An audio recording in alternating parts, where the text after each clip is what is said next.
కొడవలూరు మండలం ఇఫ్కో కిసాన్ సేజ్లో జరిగిన మహానాడు సన్నాహక సమావేశంలో AP environment management corporation chairman Polamreddy Dinesh Reddy పాల్గొన్నారు. ఈ సందర్భంగా మీడియాతో మాట్లాడిన ఆయన ఛాలెంజ్ గా తీసుకుని మహానాడును అందరం కలిసి పనిచేసి విజయవంతం చేస్తామన్నారు.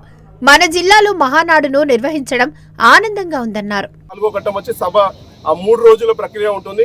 సో ఇవాళ 2వ ఘట్టంలో ఉన్నాము. డెఫినెట్ గా మేమందరం కూడా ఇది ఒక ఛాలెంజ్ గా తీసుకుంటాము. జిల్లా మనకి మంచి నాయకత్వం ఉంది. ఇవాళ జిల్లా అధ్యక్షులుగా బీదా రవిచంద్రన్ ఉన్నారు. అలానే ఆయన జిల్లా కమిటీ చాలా స్ట్రాంగ్ కమిటీ ఉంది. అలానే ఈ స్థలము మన ఏర్పాటు చేయడము కోవూరు నియోజకవర్గంలో జరుగుతుంది కాబట్టి కోవూరు నియోజకవర్గ శాసనసభ్యులు వేమిరెడ్డి ప్రశాంత్ రెడ్డి గారు, అలానే మనకి ఎంపీగా విపిఆర్ గారు ఉన్నారు. అలానే మనకి చాలా అంటే మహానాడులో చాలా ముఖ్యమైన పాత్రలో ఉండే నారాయణ గారు ఈ జిల్లా వాసులే. అలానే మనకి రామనారాయణ రెడ్డి గారు, అలానే ఇక్కడ ఎమ్మెల్యేలు అందరూ కూడా రాజకీయ దిగ్గజాలు అందరూ కూడా కలిసికట్టుగా పనిచేసి ప్రతి ఒక్కరు కూడా నెల్లూరు మహానాడిని ఒక హిస్టారిక్ మార్క్ చేయాలని చెప్పి మేమందరూ కూడా ఆలోచన చేసి ముందుకు సాగుతున్నాము. గతంలో ఎన్నో మహానాడులు చూసాము. ఆ మహానాడులకు అన్నిటికన్నా భిన్నంగా నా బూత్ నా భవిష్యత్తు లాగా గతంలో జరిగిన మహానాడులకు అన్నిటికన్నా అద్భుతంగా జరిగింది నెల్లూరు మహానాడు అని అనిపించుకుంటాము.